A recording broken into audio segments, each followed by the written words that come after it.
Farming is one of the more important fundamentals in League because it directly correlates to your power level. There's literally a linear relationship between how good you are at farming to what rank you are. Here are 10 tips to improve your farming in League of Legends. Tip number 1, stop command. You can find it here on hotkeys, player movement, player stop position. I have it bound to S. That's the default. So when you move, I press S, my character is going to stop. And it's not going to auto any minions. If I auto attack a minion, I press S, it's going to stop auto attacking.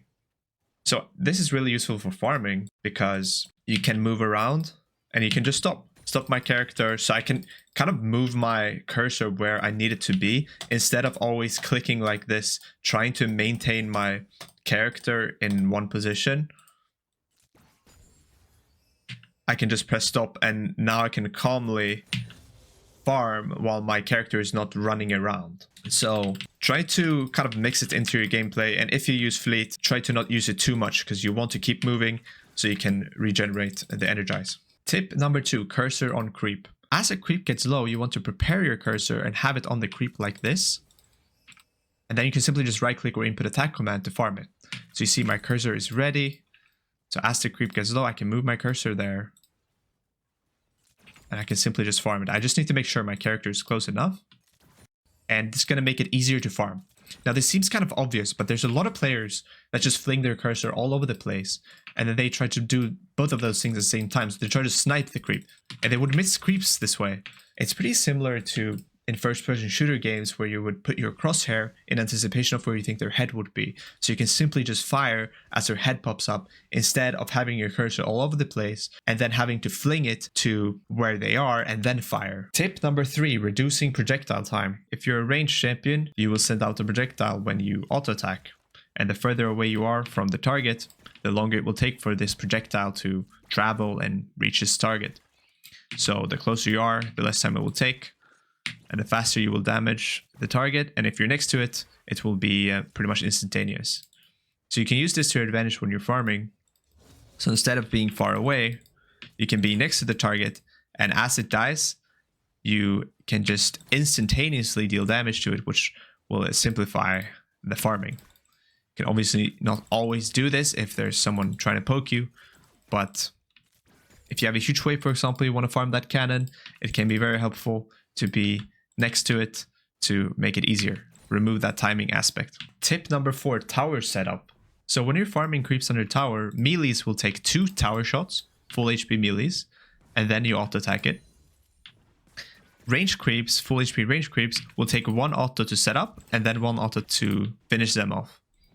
So this will pretty much be the case for the entire early game, but as you get more AD, you can, for example, farm caster creeps with only 1 tower shot without that setup auto. But generally, for full HP melees, it will be 2 tower shots, then you auto. For casters, you need to set it up once, let the tower hit it once, and then you last hit it. Tip number 5, HP layering. Since your auto attack has a cooldown, you can't auto attack everything at once. Thus, you don't want minions to get low at the same time, unless you have an ability, of course. So you can try to use your autos in a way to layer the HPs so you can last hit everything like that. Because if they all get low at the same time, well, you can't last hit everything and then you will miss the creeps. This is a very common mistake. If you see 2 creeps get low at the same time, try to prevent that from happening by layering the HP and setting it up correctly. Tip number 6, minion projectiles. Your caster and cannon creeps send out projectiles like this. And if you pay attention to them, you can see when a minion will get hit and by how much it will get hit, which can make it easier to farm. So we can see they're all focusing this. We can see the actual projectiles.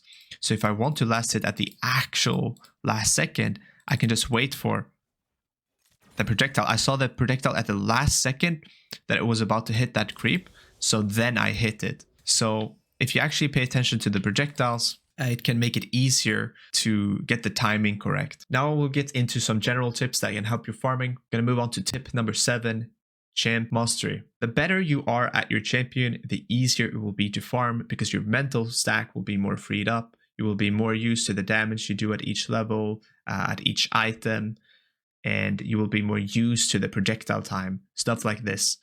The better you are at your champion, the easier it will be to farm. The easier a lot of things will become, but farming is definitely one of them. So just another reason to be really good at a champion. Tip 8, wave management. Wave management is a whole other topic by itself, but it's very deeply connected to farming, because if you manage the wave poorly, you will miss a lot of creeps. And conversely, if you manage the wave better, you can increase your farming by a lot. So it's very deeply connected, and it's something you need to take into consideration if you want to improve your farming. Tip number 9, give up some creeps.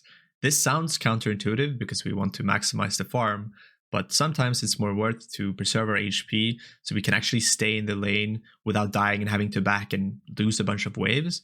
That way, maximize our farm.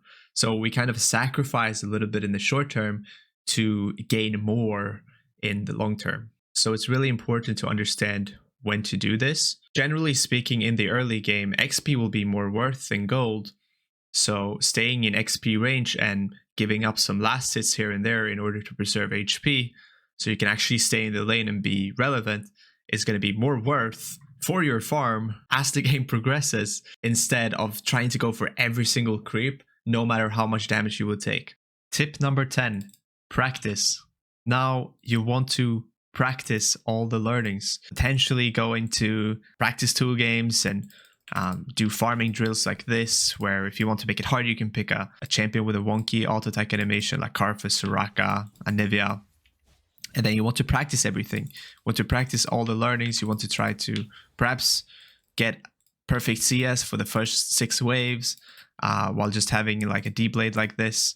And you can do that as like a warm-up session to practice your CSing. But it all comes down to practicing, getting this into your muscle memory, being able to intuitively farm without thinking that much about it. And you want to do this in your games too, because it's obviously going to be harder when you have like an opponent that's trying to hit you with spells or kill you, or a jungler that is trying to gank you. So practice makes perfect. You want to practice to become better at it. So good luck.